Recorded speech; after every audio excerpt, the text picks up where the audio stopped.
po ang egov.ph app at paano po ito pwedeng ma-access ng ating mga kababayan? Okay, sige po.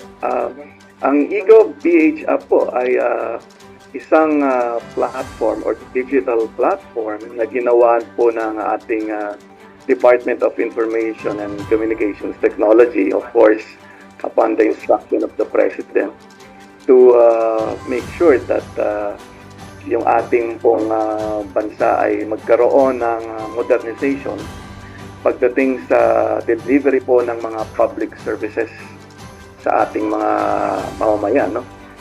So, kung matatandaan po natin, isa sa mga utos ng Pangulo ay ang one whole of government approach na kanyang sinusulong simula ng siya ay manungkulan, no?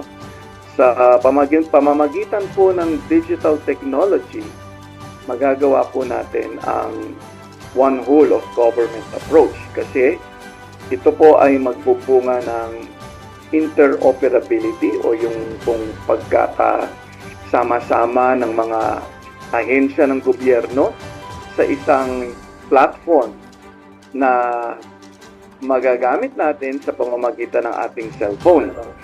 At ang tawag po natin dyan ay yung egov.ph app or application.